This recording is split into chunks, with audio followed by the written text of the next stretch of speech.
Hello everyone, this is Usman and welcome to Bards and Books, and today I am reviewing the Darksword Trilogy by Margaret Weis and Tracy Hickman. This will be all three books. Now, these authors are famous for the Dragonlance novels, which I haven't read, but I found the writing style for this highly similar to some of the Forgotten Realms novels which I've read, in the sense that it is very plot heavy and a lot of times feels like a D&D adventure. So for that reason, I'm just going to go ahead and categorize these books in with them, like Dragonlance and Forgotten Realms type of books. That's what the Darksword Trilogy is as well. Something like that. Another reason is because the font is super similar to the Forgotten Realms books I've read. It's all like this really small font. Okay, so anyways, let's start with book one, Forging the Darksword. As you can see from the cover, our main character, Joram, is apparently the lead singer of Manowar in this book. But seriously though, this book is set in a world called Timhallen, which is a world rich with magic. So the people there use magic for anything and everything. So when you're born as a baby in this world, you are immediately put through a series of tests which determine how strong in the magic you are, and that will determine what sort of rank you have in society. So the strongest ones will become these warlocks who are called the enforcers, and they have a very high rank in society and they're very powerful. Some of the weaker ones will, become certain types of guards or like weather channelers or something like that. There's all these different fields you can go into. Lastly, there are these babies that are born dead, and that is just basically means they're not literally dead. It just means they have no magic whatsoever. Now, this story follows a character named Saurion, who is a middle-aged catalyst, and I'd argue that he's pretty much the main character of this series.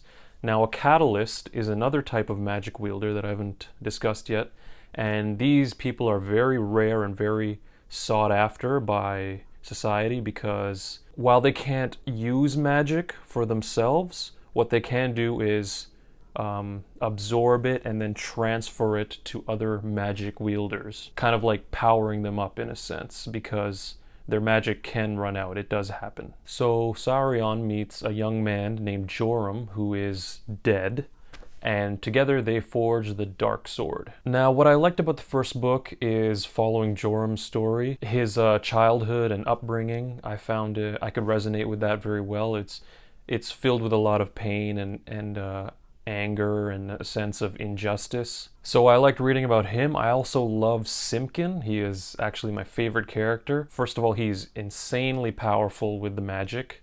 And secondly, he is just a clown, or a fool, as they would say. Just the way he speaks and everything is really, really funny. And he's just, I would describe him as your prodigal yet carefree spirit who's always cracking jokes and making you laugh. So yeah, he's a lot of fun. Many of the chapter endings in this book are very comedic because of Simkin, and he really keeps the story entertaining for you. So like I said, the main thing that happens in this story is you follow Saurion. He goes through some trials and tribulations, and then he meets Joram, and they forge the Darksword. Now, the only thing I really didn't like about this book was that it took way too long to introduce the Darksword. You basically see it forged in like a chapter or two, and then within that it's used once for like a brief action scene. So that was a little disappointing in a series called the Darksword Trilogy, but you know what? This is the first book. I'll give it the benefit of the doubt, and that is why I gave this 3 stars. Because it was pretty enjoyable, and it wasn't great, but it wasn't awful either. Moving on to book 2, Doom of the Darksword. So in this book, Joram and Saurion travel back to Maryland, which is their home city. And at this point, things start to get a little tedious to read because the pacing slows down quite a bit. And we also have some romance blossoming, which personally just didn't work for me. I found it pretty cliched at times, but at other times it was really hard to imagine that this is something that these characters will actually do. The other thing I kind of didn't like was that there wasn't really much Darksword in this one as well. which was a bit of a letdown, but what saved this book was the ending. It was very, very unexpected.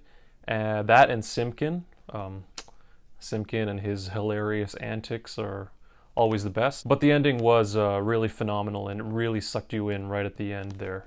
And actually, immediately after this book, I started book 3 right away. That's how good it was. So for that reason, I give this book 3 stars as well, for expanding a little more on the mechanics of the world and how the magic works, and for that awesome ending. Moving on to book 3. Whew.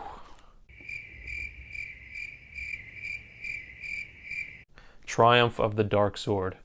Okay, this is where things took a pretty interesting turn. Now, where this series started as fantasy and continued as fantasy, in the 3rd book it became fantasy with a bunch of sci-fi thrown in, and that didn't really work for me. It may have sounded cool in theory, but it just didn't pan out well. Now let's start with the war. There are actually a couple wars in this book, and the main war, the first war, is between 2 cities, and the mechanics of warfare in this book are really weird because you have this game board. It's like a chess board or something with the crossed out areas and like sections, and you can kind of see what's going on the battlefield through that board. It's, I don't know, whatever. You know what? All right. Alrighty then. But then we have another war, which is really unexpected, and while at the beginning it was interesting and it got you really curious to find out what the hell was going on, it also seemed a little too ambitious by the time you realize what's happening, and then it just... Again, it may have sounded cool in theory, but the execution was just off. It kind of took me out of the story a bit as well, unfortunately. And unfortunately that took away from other things which I felt were pretty underdeveloped as well. But Simkin, once again, saved the story. We got to find out a little bit more about his deal, what kind of person he is. Although it was pretty rushed. The whole ending was kind of rushed, and I would have liked to know a whole lot more. I'm sure a lot of people would have. But to continue on with the ending, it was pretty rushed. There was a little bit of dialogue that kind of explained things, but I hate when that happens, and there's just too much that's left underdeveloped, like I said. So overall, it didn't end too badly, but it wasn't on par with the first 2 books, just personally. That's how I found it. So I gave this book a 2.5 stars. And that was a generous 2.5 stars because the final book in a trilogy, you know, at that point you're already pretty attached to it. So that's the reason why. So overall, the series would get a 3 stars from me. And it was enjoyable. It's just, I feel like there could have been a lot more character development instead of some of the other stuff we got. But aside from that, the biggest thing that I would have appreciated more from this series was if it was just a little simpler. Now, why do I say that? Because if you look at these covers, they are incredibly simple. I mean, just the name alone. Forging the Darksword. It would have been awesome to see more of the forging of the Darksword. I mean, here we have this world-shattering object that is forged in the span of like maybe a chapter, just nonchalantly.